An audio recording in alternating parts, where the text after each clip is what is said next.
Hey, what's going on, Black people? What's happening? My name is Dr. Boyce Watkins, and welcome to Pillow Talk with Dr. Boyce and Dr. Alicia. My wife, Dr. Alicia, is on her way right now. She is out. I don't know if she had to drop the kids off at school or not, but I'm out of town, and so for the first time, we're actually doing this pillow talk where we're not against our pillows. Um, we're actually in different cities, and so I saw this interesting topic, and I really felt like it would be a great thing for us to discuss as a couple because um, you know, I'd like to get the male and female perspective on this. And so today's topic of conversation in our pillow talk, and Dr. Alicia just texted me and told me she's on her way. Today's topic has to do with with a question I saw online that was really compelling, and it said, if she pays half the bills, is he really a provider? If she pays half the bills, can he still be called a provider? Now, Aaron says he's a roommate with benefits. Let's do a quick yes or no. But before we even debate about terms like provider and all that, and ask whether or not that's old fashioned, uh, if she's paying half the bills, give me a yes or no. Would you call your man a provider, or would the man, or if you're a man, would you call yourself a provider if she's paying half the bills?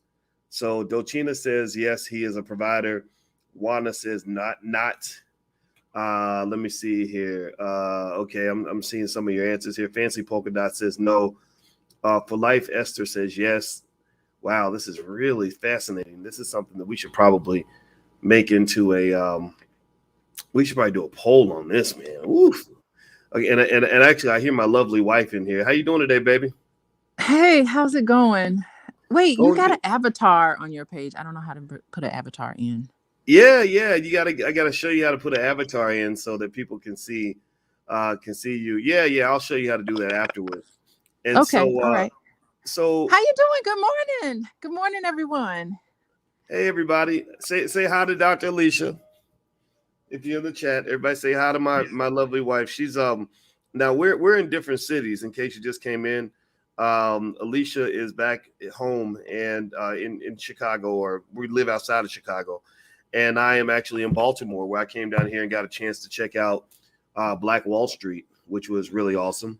And so we're in different cities, but we really wanted to hit this topic. So, babe, what are your initial thoughts? I mean, there's this whole debate, I guess, online and whatnot, about whether or not a man can be still called a provider if he's only paying half the bills. Um, do you have any initial thoughts on that particular topic?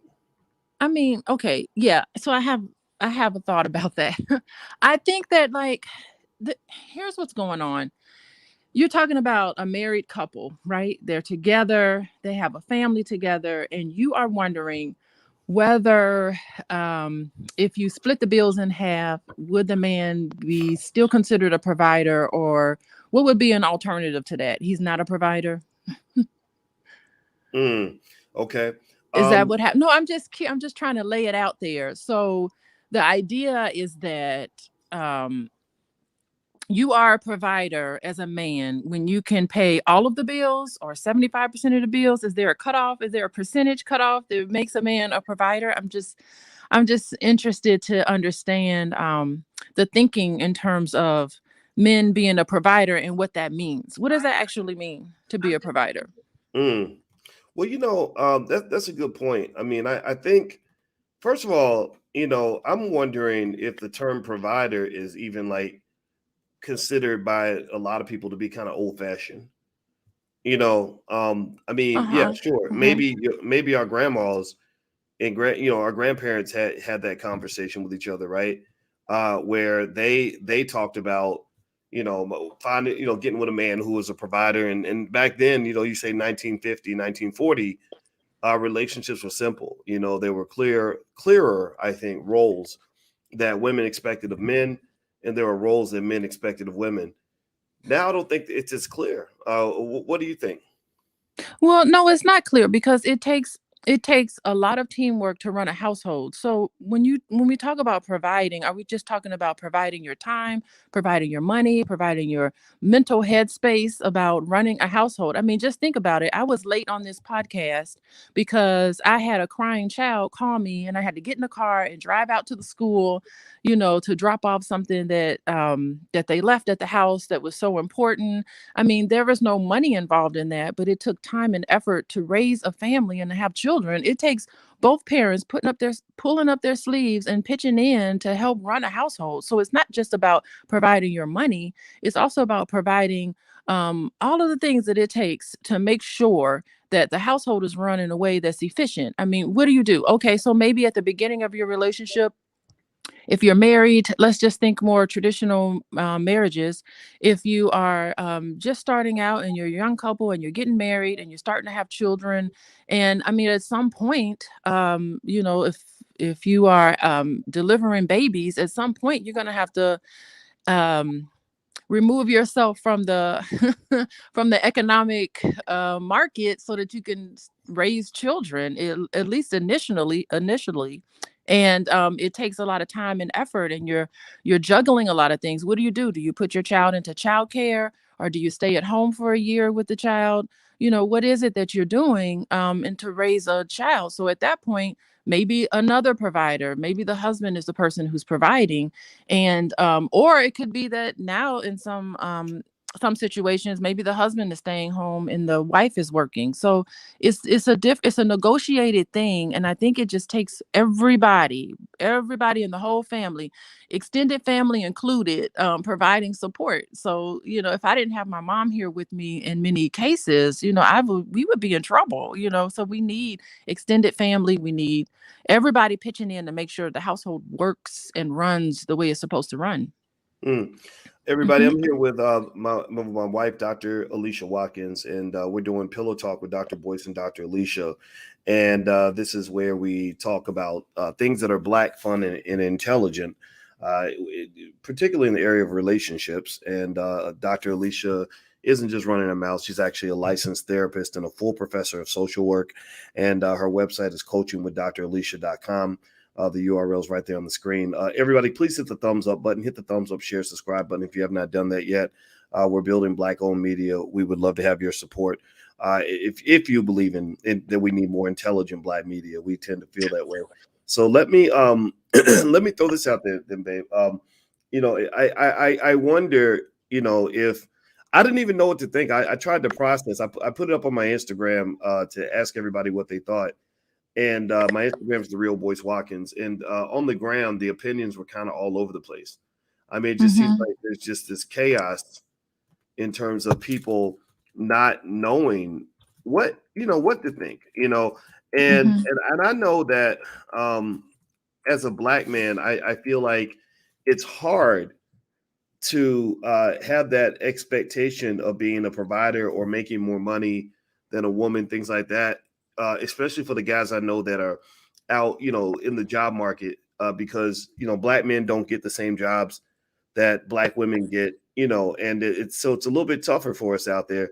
And so I've seen a lot of guys where that financial pressure and expectation thrust by society has literally caused them to just walk away from relationships and marriage. A lot of them won't even have relationships if they don't feel like their money situation isn't right. So do you think that these sort of terms like provider can put like undue pressure on men and make them sort of focus just on that one thing and sort of not be able to see their value in a relationship because of that? Yeah, I mean, I know a lot of men right now who are interested in women and they will not approach them because they do not feel like their money is together. And I know a lot of women who want men to approach them and they are more interested in in just having companion than they are in having a provider. So there is a disconnect between what men think that women really want and what women are really seeking. So women are saying, "Look, I am okay financially. I have my career, everything is great, and I just want to have a companion. Someone that I can hang out with, someone who could go places with me, go on vacation with me." That's what a lot of women are saying, but what a lot of men think is that I'm not good enough if I don't have enough money in my checking account. That's what I am seeing. That's what I'm seeing just from personal experiences and clinical experiences as well. Hmm. Yeah, well, I Mhm. listen. I listen to guys, and women. I listen to people that I really love to listen to people who disagree with me to try to understand, their perspective. And I've seen guys, like they have a lot of guys that express their frustration on the internet, and I like the internet because it's a place where a lot of people are allowed to be honest about how they're Mhm. feeling without, and they can do it anonymously without being judged. And I've seen a lot of men sort of feel, when I hear a lot of guys that'll say, they talk specifically, some we're talking about black men and black women. There's a frustration about what they see as a lot of materialism, that despite what you're saying about women not necessarily needing that financial strength, that they seem to feel that there are a lot of women that do expect that. And now my thought on that obviously is that, maybe you're talking to the wrong kinds of women. I mean, that if you're only meeting women that really need you to have a certain amount of money for you to get with them, um, that maybe you need to search differently, or there's something about how you're searching as opposed to something wrong with women in general. Why don't you address some of that if you can? And I'm actually going to run to the bathroom while you do that. Oh, you are hilarious. You're I gonna go to know the I gotta keep bathroom. it 100. I'm gonna You let my are baby so take over funny. while I sneak away. I'll be right back, y'all. Go, You go gotta ahead. empty your bladder, Boyce, before you do it. Yeah. So, okay. So, what we're saying is that men are finding women to be gold diggers, and that's kind of fascinating. I do know someone who was complaining that women are only gold diggers and they're only out for money. And it was interesting about that one particular man who said that. I noticed that he himself was very focused on money. He was very much a gold digger himself. Now, I remember him talking about he wanted to date a woman, but he didn't date her because her shoes didn't match her clothes. Very superficial things. And I said, well, how was she as a person? And he wasn't even interested in her because he was very much interested in how she looked. Yet at the same time, he was the type of man who would walk around and talk about how women are only after him for his money, or only wanted he only dated women who were interested in taking her out to very fancy restaurants and spending a lot of money. And so I think that's fascinating that he was just only interested in money himself, but he would complain about the women that he came in contact with who was interested in money. So that's I think that part is pretty fascinating, how some of those things that you draw to yourself are the things that you're interested in. So if you're interested in, and the bottom line is that men and women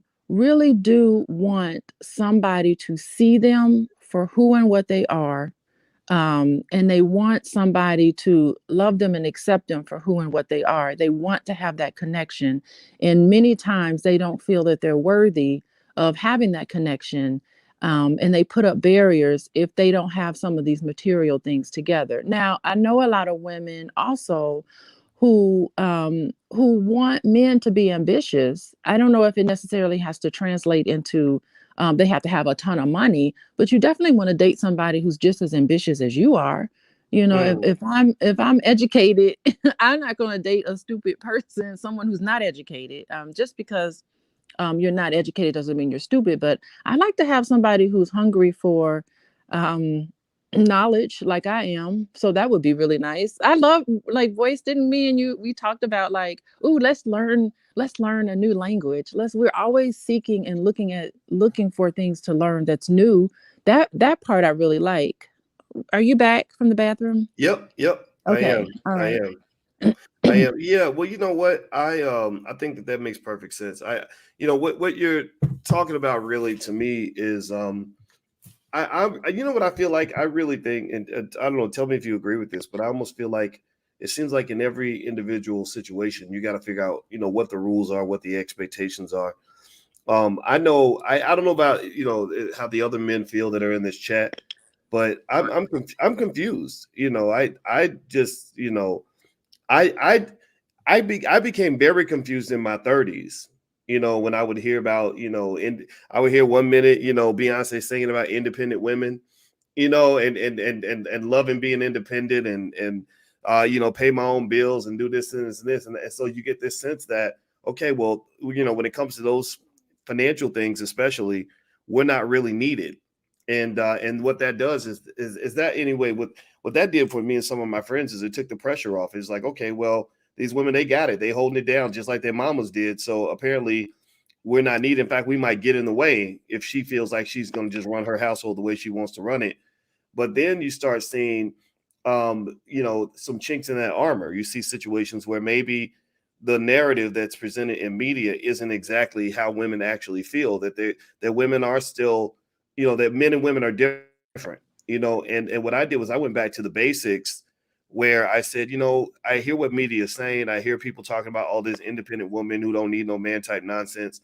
But I believe women and men are different. And I believe that there are things that men can provide and things that we can do better than women can, and things that women can do better than we can. And so, honestly, I stopped trying to worry about being politically correct and just started focusing on trying to be correct, period. And to me, correctness meant that, I started reading books about biology. Like, what are women innately attracted to over millions of years of evolution? And I found that women, there's a reason why women tend to like men who are wealthier and more powerful. It doesn't mean it's always true. It doesn't mean that the guy with no money doesn't have a chance. I'm not saying that at all. There's lots of ways a man can be powerful besides money. We know that. But those things do matter. Why? Well, because when I wrote my book, Financial Lovemaking, I talked to dozens of women who were extremely distraught over financial insecurity in the household. I concluded, I said, if a man messes up the money, that's worse than him having 10 girlfriends. Like, that's like worse than cheating, and that told me that there's an expectation of a man to be in a position where he can provide the backup financially. That if things like Chris Rock always said, that if the kids are dirty, it's the mama's fault. But if the lights ain't on, that's the daddy's fault. And while certainly the mama and the daddy can both solve those problems, like the father can keep the kids clean. It's not like men can't do that. But and then also a mother can keep the lights on.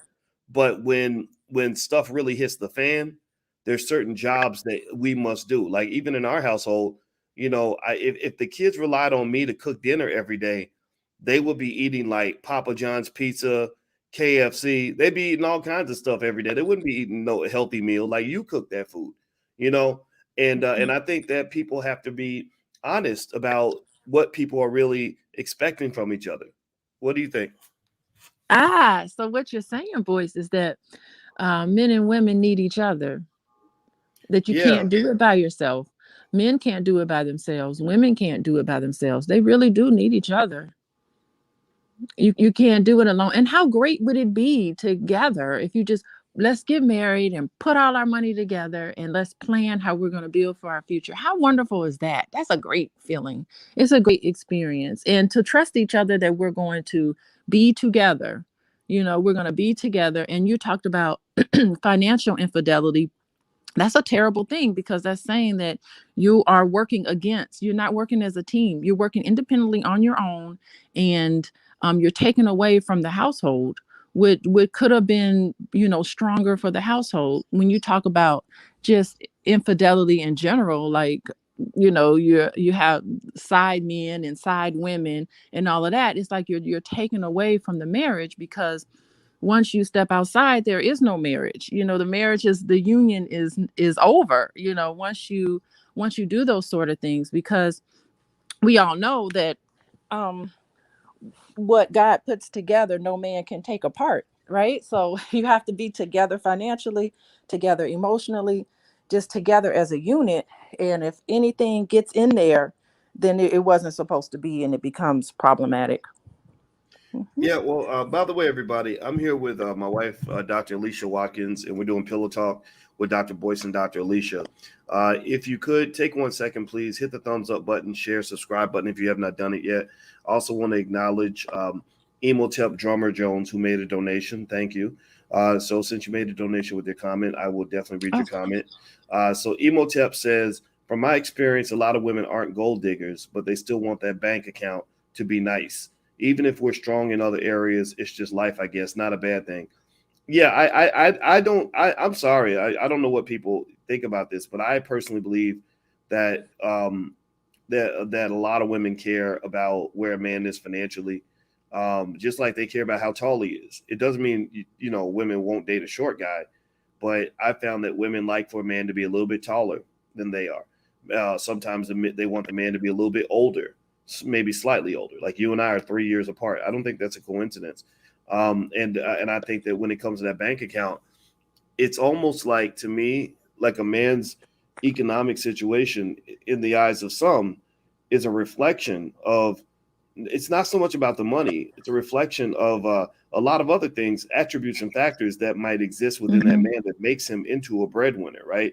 So men who do well, men who are ambitious and hardworking and responsible and consistent and all that stuff, that does translate into economic outcomes. You know, Mm-hmm. Mm-hmm. I just think that it's silly to think that money doesn't matter. I just know too much about money to even believe that that's the case. And so, without getting into words like breadwinner and all that other stuff, I think you don't need to use terms like that. But I personally will say to you, that I don't know if I'd feel like I was the same husband if I showed up at your house and I was, receiving a welfare check. You know, Mm-hmm. I just don't know if that would make me. I'm not saying that that would necessarily make me a worthless man, but I would probably be scraping to find ways to add tremendous value to the relationship beyond the financial. Because when your wife is a financial giant and you feel like a financial midget, I think that does weigh on the soul of a man, as it should. Yeah, I mean, I'm just thinking, what if somebody, I'm not saying that school teachers don't make a lot of money or bus drivers don't make a lot of money, but, if they are married, even if you don't make if you're not even a millionaire, and you're just making, maybe $80,000 a year and you live in Chicago, so to speak. I mean, you're kind of modest there. I think that it's what you do with that money that's important, that tells you about your mentality. Do you just go and spend it up all the time? Are you reckless with your money? Or are you, are you saving and investing? And I got this side business, because a lot of people have side businesses going on. I'm going to take my money and I'm going to invest it in this, and I'm going to do this and watch this grow. What does your portfolio look like? So income is so much different from, what you do and how you plan for your money. And I think that's what makes women secure. It's to having a man to say what you mean and mean what you say. This is my situation. This is what I have going on, and not having it be something, a surprise. You're like, oh my goodness, all this time he was spending money on crack, or you know what I mean? Like just wasting money. It's that surprise that we don't like. Oh my goodness, the lights are cut out. What happened? I thought you paid the bill and you didn't do it. So it's just it's that sort of shock and surprise. It's that discovering things, and it's all of that I think kind of disrupts us. Like that would be something that would be very distressing to me. It's for me to think that financially things are one way, and then I find out surprisingly it's not. It's like in an instant, I'm secure. I'm secure and I'm thinking things are one way, and then in an instant I find out, oh my goodness, all of that was an illusion, and things, all hell just broke loose.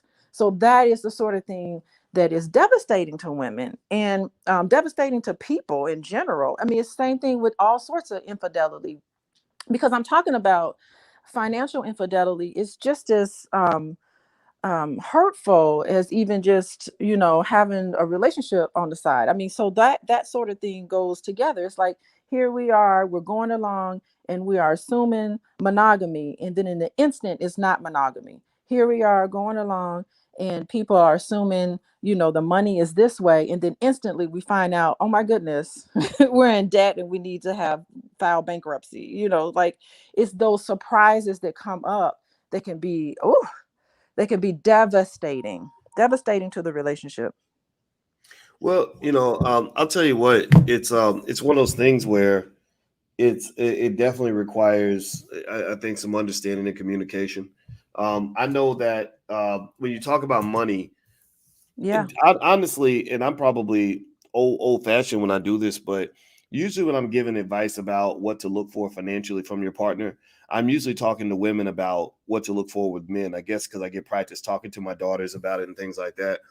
And one of the things I tell them is, that, it's that how much money a man makes or a person makes is not impressive. What matters is how much money they keep. Right. A lot of people make the mistake of thinking that financial security means making a lot of money. And there's a lot of people who make a lot of money who are not financially secure. There are a lot of people who make a ton of money who are an inch away from being broke, a couple paychecks away from, absolute destitution.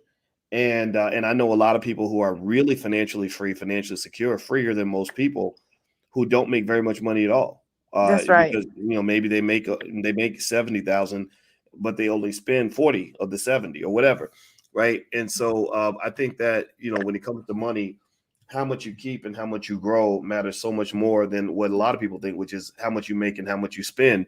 So a lot of men will impress women in the wrong way. Like they'll show you how much they make, and then they'll impress you by showing how much they spend.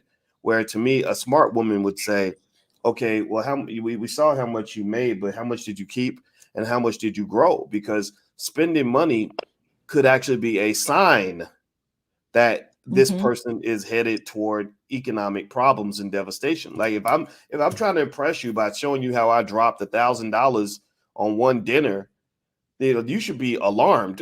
Like, Yeah, what's wrong with you? You're spending this a much smart money. woman would be like, hold on, wait, hold on, wait, hold on, wait. Can you get a refund? Like, and I think that that's something that, but then see what that does, babe, is that makes me flip into talking to men about what you should look for in a woman, financially. You always talk about somebody respecting your resources. Yes, And I'm so big on that. I'm so big on that, Boyce. I feel like if you anybody who wants to respect their partner, respect the resources that they bring into the house. And I get upset if other people don't respect your resources. I'm like, I respect your resources and I expect everybody else to respect it too. So I mean, you bring a lot to your relationships, Boyce. And I like to see other people respect it as much as I do, because I'm very I have such appreciation and such gratitude for everything that you do, everything that you give. And I have a high level of respect for that. And I try to spend as much of my time, and I hope that you feel that, as much as my time, letting you know about that appreciation. I'm that's not going to take your money and just throw it down the drain. And I expect other people to do that as well. And so that's when we get into our conversations, about what's going on here, and making sure that this is important to us, because we have goals that we're working on. We got financial goals, we got things that we want to do with our money to do a whole lot of other great things, to give back in a lot of great ways. Yeah. Yeah. yeah, well, Mm-hmm. I think that respecting the resources is what that translates into is the role, one of what I think is a great woman's natural God-given ability to kind of nurture, provide, grow, and protect what's there. I think that women are at least anyway, I don't know, maybe I'm being stereotypical here, but great women I've known, like a woman like yourself is really good at kind of nurturing things. Like you think about it, for example, we have a garden in our backyard.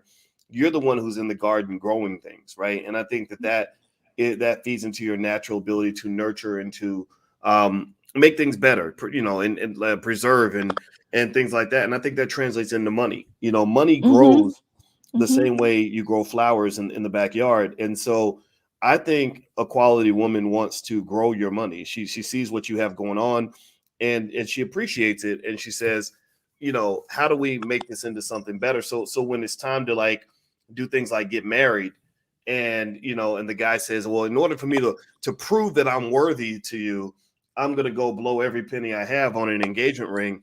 I think that a woman deserves a couple of check marks if she says, look, just, get me a nice ring. Let's get something pretty, but let's take the rest and let's put it down on a house. Let's take the Mm-hmm. rest and let's go buy some property. Let's do something that's going to allow us to build and to grow, as opposed to something that's going to make, the jewelry store rich. Did I sound off base when I said that? What do you think?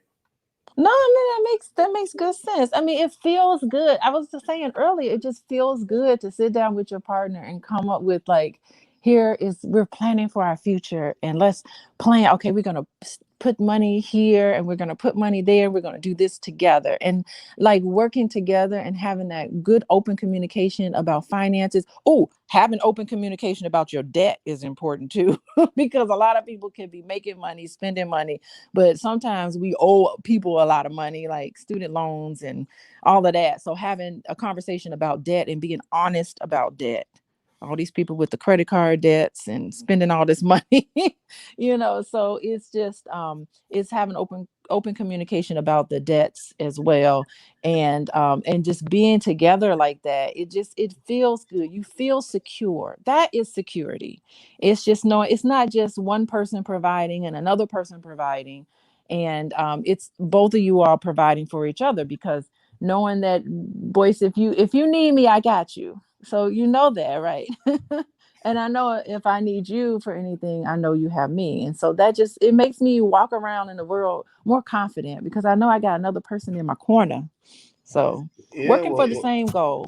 well, the feeling's mutual, baby, and I And appreciate I'm you talking saying about, and I'm sorry, cut you off, but I'm that. talking about, I know we got each other emotionally. We got each other. Like, I trust you. In I know this conversation was just supposed to be about money and providing, but I think that we have to expand it to also include other ways of having being secure. It's just being secure. I know, you just know each other, and you're connecting with each other, and part of that is connecting financially, but it's also emotionally. It's also the commitment to the relationship. It's the commitment to the household. It's knowing that everybody's on the same page, and knowing that I can trust you.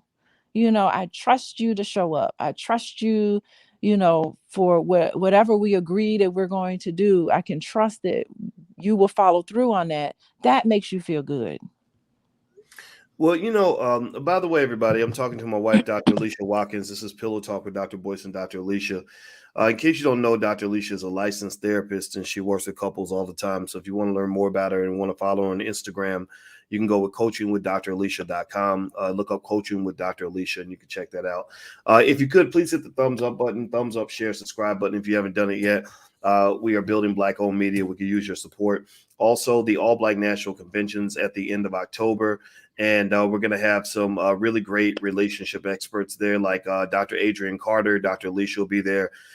Dr. Charm and some others will be there as well to kind of help you figure it out. A lot of people don't understand. A lot of people underestimate the importance of how you choose relationships and how that impacts your wealth. Anybody who's ever been in a terrible relationship that was destructive and harmful understands how those things can distract you. They can ruin you. They ruin your health, your mental and physical health. They can ruin your financial health. And so I encourage everybody to understand that when you talk about investing, we talk about investing a lot on Dr. Boyce TV and stuff like that. Investing isn't just about money. Your biggest investments is not money. Your biggest investments are in people. What people are you investing in? If you're investing in raggedy people that just or people that want to behave in a raggedy fashion, maybe they're not raggedy people, but they behave in a raggedy way. Well, that's going to create a raggedy life, and you cannot sort of disconnect. At least I learned this the hard way. You can't disconnect who you're choosing to lay down with what you want your life to be. If you're laying down with people that are destructive and harmful in their own lives, they're going to be destructive and harmful in yours. And another point I want to make to what you were saying, babe, is that when you talk about how a person looks at you and your resources in general, there is a difference between a person who sees what you have and they want to help you grow it, and they want to sort of invest in you as a person so that you can do better. Like that woman that says, hey, let's upgrade you, and in a healthy way, a loving way, not in a nasty way, Yes, but glow up. You got says, to hey, glow up. here we try, why don't you, let's upgrade your style a little bit. Let me help you to put you in a position where you can get that promotion or whatever. Those are somebody that helps to grow you and wants to invest in you is very different from a person who wants to extract from you and to exploit you, and right? take Like, advantage of you. Yeah. yeah, So we yeah, because glowing up. We like, glowing up together, Boyce. for sure, right? Right. We I agree. glowing. And so let me make that point, right? Like Okay. you think about it like like if I see, you think about the way capitalism works, for example, they might see a gold mine or some land where they've got resources on the land, trees and gold or whatever, and they'll just extract everything they can out of that land and then leave it for dead, right? And sometimes people do that to other human beings.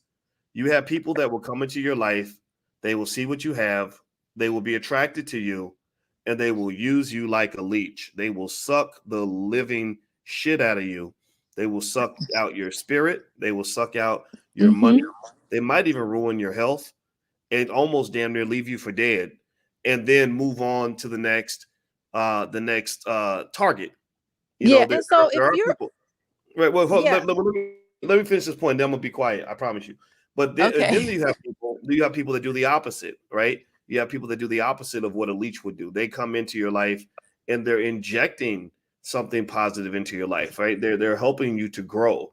They're investing in you. They're upgrading you. They're nurturing you. And and I think that when you're talking about who to pick for relationships, the second category is obviously better, and I don't know if we take that time to really understand that. I know as men anyway, like because I haven't, it's been a long time since I was broke. I've had money for a long time, and I started noticing there's different types of women. There are the women who come in and say, look at how much money he has, how much money can I get out of him before he moves on or I move on. And then there were women that would come in and say, you know, I would like to invest in him. And I learned that difference kind of early on. What are your thoughts on that?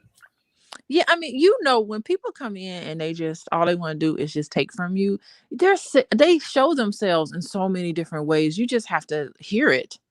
I mean, you just really have to tune in. I can see them people coming a mile away, honestly, and because I have there's just ways where I've learned how to do that, where I can see it. And it really is. And they leave us, it's a feeling in the pit of your stomach. When I come in contact with people who just want to take, there's a feeling in the pit of my stomach that I've learned to pay attention to where I can spot them a mile away. And I don't have any data to show it, but I just know it. And those are the type of people I just don't follow. I just don't connect with. They're just not my type of crowd. I usually will say it's not my type of crowd, and then I'll just have a different type of crowd.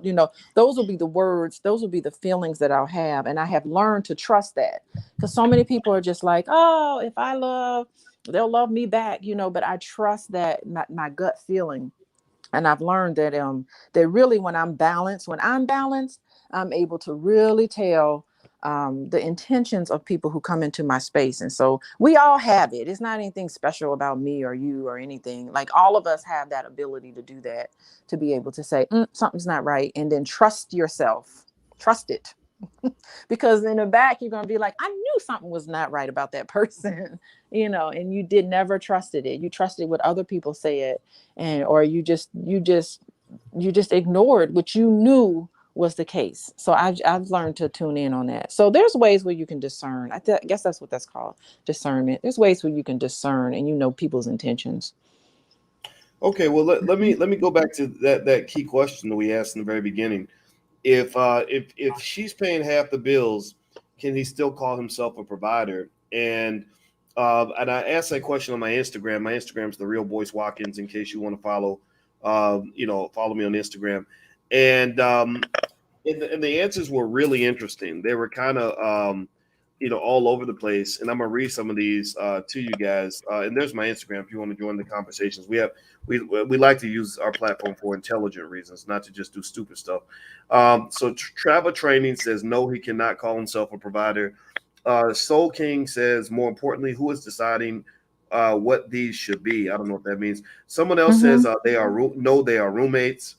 Elevated to Live says no. Let's see here. Gripsy says he's providing for himself. Bird Happenstance says, I'm far less concerned with my husband providing financially than I am with him providing emotional stability and guidance for our family. His time being present as we raise and educate our children, grow our food, and maintain our home is a priority. Now, you know what I think? Yes. Well, Yes. Who said that? That's There's a sister on here Bird Happenstance. That's her Instagram Bird profile. happenstance. What a name! What an Instagram name! But that's like that's on it. Yeah, I'm gonna Yeah, follow her back. But here's the thing, yeah. right? Follow her back. I think that a person's reaction to your financial wherewithal really comes down to their personal disposition. It's like asking how important is the size of a man's junk. You know what I'm talking about? His special equipment. Some women will say, "I don't care as long as he loves me," right? But then there's some women who will say, "It's nice that you love me, but if you ain't coming with the right equipment, then I can't be in a relationship with you. That's simply not possible." Right. So I think Yeah, that financial size, you know, when they talk about the size of the ship versus the motion of the ocean, I think it might be the same thing with money. You know, there's some women who pay more attention to how you manage money and what kind of person you are and all these other categories. And there's some women who say, look, if your ship ain't a certain size, I'm not getting on that boat. Right. You know, you could be my friend, you could be in my life in other ways, but I'm not interested in a man who does not have a certain ability to provide the lifestyle to which I become accustomed. And I think that it's okay to have that expectation if that works for you, right? I think at the end of the day, everybody has a right to want what they want. No different from a man who says, you know, I like a woman to have a nice booty. You know, it doesn't mean that a woman with no booty can't find a man, but she might have to find a man somewhere else because there's some men I've seen who say, "Look, if you ain't packing in the back, I'm not interested." Right? And there are some women who say the same thing about the finances, and I don't think that makes them bad people or gold diggers. What I would say to anybody who thinks that way is make sure that you understand your trade-off. You know, this is mathematically speaking. You know, you guys know I was a math teacher at the University of Kentucky. And the thing about mathematics is they explain with mathematical theory that every time you put a constraint on yourself, there is a cost for every constraint. Every time you put a limitation, or every time you put another line item on your list of expectations, you're slowly but surely reducing the pool of available options that you have. So a person who has 4 or 5, you know, 2, 3, 4, 5 deal breakers is usually going to be okay. But that person who's got 30 deal breakers, there might be only 2 men in the entire northern hemisphere who fit the qualifications of that extensive list. I literally knew a friend who had 27 things on her list of deal breakers, and I said, "What man? What Oh, planet?" she's single. I bet she's single. Oh, She ain't never gonna she find nobody. oh, she's in her 50s and very And she single. ain't never had nobody. And the thing, and see, that is, you are cutting yourself short when you do that. There could be a woman with who is the right woman. Okay, so I think, and this might be a little different. I think you should release yourself from that. Like, release yourself from trying to find a woman who has a butt of a certain size and trying to find a man who has a banking account of a certain size. My recommendation to finding a mate is just release yourself of that. Just release yourself of it, because you are not necessarily limiting yourself, but you are possibly ignoring someone who could be a wonderful mate for you, just based on something that means absolutely nothing. That doesn't mean anything. Your butt, that doesn't mean any. That's, first of all, that's objectifying women in a way that I don't think it's quite positive. But second of all, there is a woman who has a flat butt that can be the happiest wife. You'll be more happy with her than you were with anybody else, and you're limiting yourself there. I think, though, those are just superficial things, and you need to just let that sort of thing go. And Okay, so let me be and the first. honestly, Let me be the first to step in and be public and honest with the audience and let just y'all let know it go.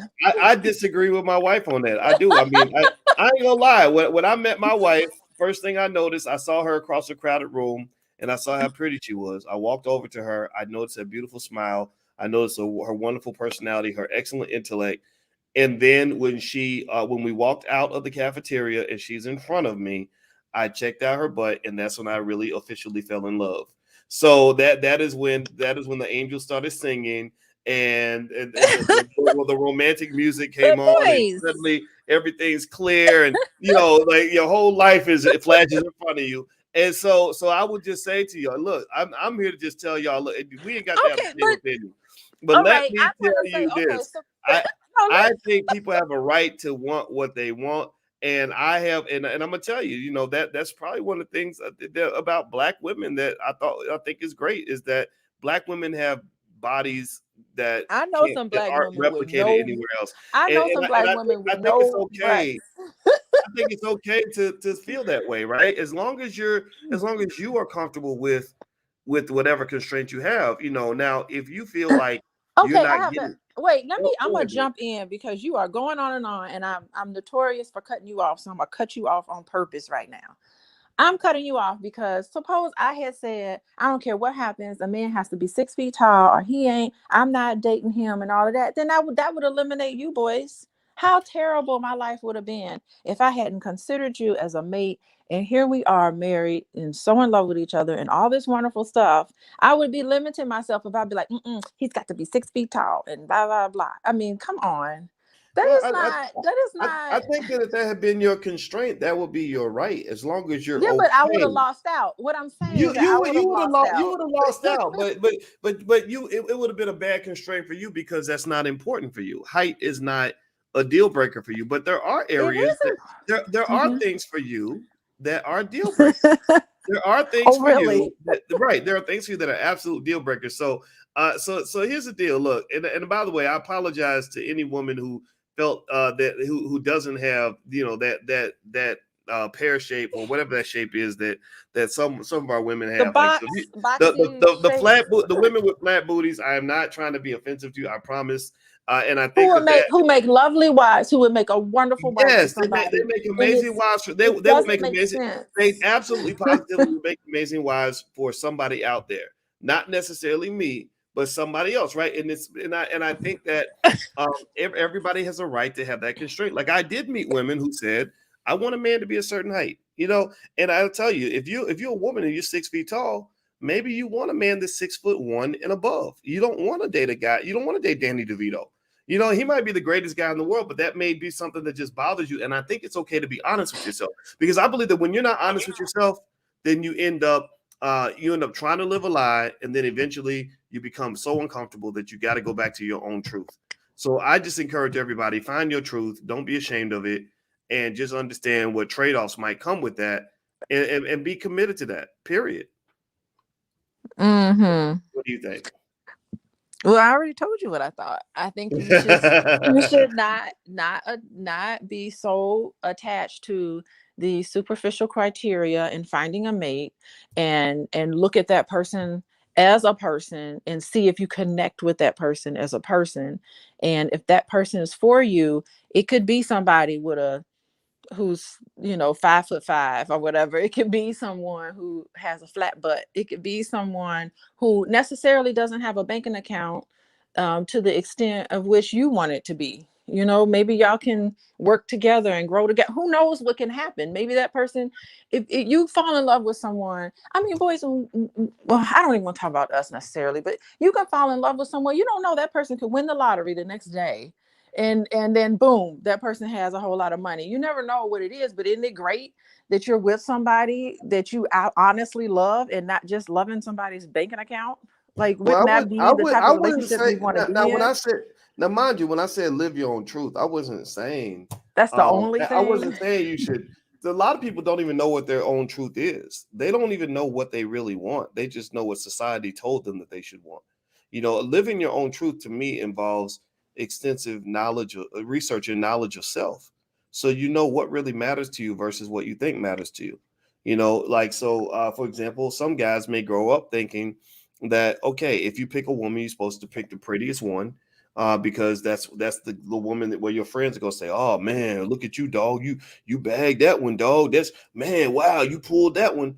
But she might be, you know, a terrible person, right? And so knowledge of self means that you realize, like, you know what, I don't even if she's beautiful, if she's not a nice person, that doesn't make me happy, and I'm gonna commit to that Mm-hmm. idea, right? So I think that I think you should live your truth, but you got to make sure it's an accurate truth. Because you're right. I mean, you know, a lot of women may trick themselves into thinking that you should want to date, I don't know, a rapper because rappers are very popular. But then you sit back and you say, wait a minute, you know, this dude got 8 babies, mamas, and he beats women and Mhm. wants to kill And he people. ain't come out with a hit album recently. I mean, that's the Or thing. If even that's the even only if thing you're or even into, if he you're like, did. he ain't writing no good Or songs no, anymore. or I'm no, no, gonna no, move no, no, on no, to the no. next Even one. if he did, even if he had every hit, even if he had 10 hits out of the all top 10 songs on the Billboard 100, that he may still be a terrible person. And what I'm saying about living your truth is that even if you get what you want, sometimes you get what is called the winner's curse. Sometimes you Oh get yeah, exactly what you want. It's like it becomes like an episode of Fantasy Island. Y'all remember on Fantasy Island when Mr. I Rourke love would give Fantasy people Island. exactly what they asked for, and then they would realize that what they wanted actually wasn't really what they wanted. Maybe they wanted something different or deeper, or maybe they didn't understand the dark side of getting what they wanted. I've seen that happen a lot. When I was at University of Kentucky, I remember seeing the white girls run in and out of the dorms, trying to have sex with all the black basketball players. And I would just be sitting there thinking, wow, these women are competing. Some of them were competing for these guys. And I would be thinking, this guy is garbage. Like, he's stupid. He doesn't have a bright future. If he ever hurts himself or he doesn't get a chance to play in the NBA, he's going to be a worthless husband and father. He's not going to take care of his kids. He's irresponsible. How you But know all that? How do you know all that? because I would talk to him, I could tell. Like, Well, I they know can grow. I don't. Okay, they, but they I can see your grow. point. They can grow, but some Negroes need to grow. Some Negroes are ain't never gonna grow, right? Oh my And believe gosh. me, as a Okay. 20-year-old talking to my friends, you could tell the guys that were solid and the guys that were not. Sometimes you luck out. Sometimes they change over time. I'm not saying they don't, but I will Okay. say that that a lot of people would invest in a person without doing research on the person. All they would research is the superficial. Oh, he's popular. He's a basketball player. That makes him a good catch. Well, somebody ain't a good catch based on that one criteria, or just because a woman's beautiful, that doesn't make her a good catch. You got to take the time and really study people, or you will end up getting the person that you wanted and finding out that it was an absolute nightmare. Anyway, I think You we're about take it done on this. slow. So, man, I'll let you get the last word, and then we can bounce out. What are your final thoughts? My final thoughts about providing. Yeah, providing. Well, after I said all that, my final thoughts are going to be, yeah, you want a man who's a provider. You want a man who's a winner. And that makes sense. It just makes sense that you want someone who's ambitious, as ambitious as you are, and you can grow and do these things together. After I said all that, how it didn't matter. Now I'm saying that, you do want someone, you don't want a man who's just laying around scratching their balls all day doing nothing and you bringing in all the money. Let's just keep that together. And it's not superficial. It's about who he is as a person. If he's the type of man that's going to do that, that's not the kind, unless that's what you like, I'm not certain that most people really want that. They want someone where they could really work together and not have somebody just live off of you sitting on the couch scratching their balls watching the basketball game and football game. You don't really want that. You want someone where you can build, and I think that's what's more important than anything. Build together. That's my last words. Okay. Well, my final thought would be definitely find your truth, find out what matters to you, and be okay with pursuing that. Like, don't let other people tell you what your truth needs to be. You decide what your truth is going to be. Period. And if you can't, because if you don't do that, I believe if you don't find your truth and find what you really want and have the courage to pursue it, I found that to be an extremely horrific recipe for unhappiness. So don't make yourself unhappy. Make yourself happy. All right, everybody. Dr. Alicia, you can follow her at Coaching with Dr. Alicia. It's right there. Coaching with Dr. Alicia on Instagram. Coachingwithdralicia.com. That's where she sees her patients. She's a relationship therapist and a full professor of social work. We also actually have a love and money curriculum in the Black Business School. If that's of interest to you, feel free to go take a look. If you want to know how love and money work together and how to properly balance that in your relationship or future relationships, feel free to go to the blackloveblueprint.com. That's the URL on the screen. We have a Black Love Blueprint series of films that you can also watch as well that will be helpful in your journey. Last but not least, if everyone could please hit the thumbs up, share, subscribe button if you haven't done it yet. We're building Black-owned media. We could really use your help. And also, Dr. Alicia and I will both be at the All Black National Convention, which takes place in Orlando the weekend of October 29th. If you'd like to join us at the convention, we're going to have lots of experts there on relationships and politics and economics and crypto and everything in between. So feel free to go to allblacknationalconvention.com. We'd love to meet you in person. And also, Alicia actually pushed for the idea of speed dating at the convention. So if you are looking for quality B1 Black people that you might want to link up with in a more significant way. Yeah, speed dating. Speed dating's on Friday, and we're gonna have a good time. We're gonna have a fun time. Speed dating. Okay, so the speed dating will be on Friday. Okay, so come on go. Friday, be there, and I think it's great because you can start the convention with just ice breaking. You can get to know people, and it doesn't have to lead into something romantic. It's just a good way to get to know somebody. Just know someone, build your network. So that's what's important. There you go. Networking. Know someone, build your network. There you go. All right, everybody. Well, thank you for listening. It was wonderful, and thank you very much, babe, for another great conversation. I appreciate it. Everyone, please have a wonderful day. God bless you, and we'll see you soon. Bye-bye.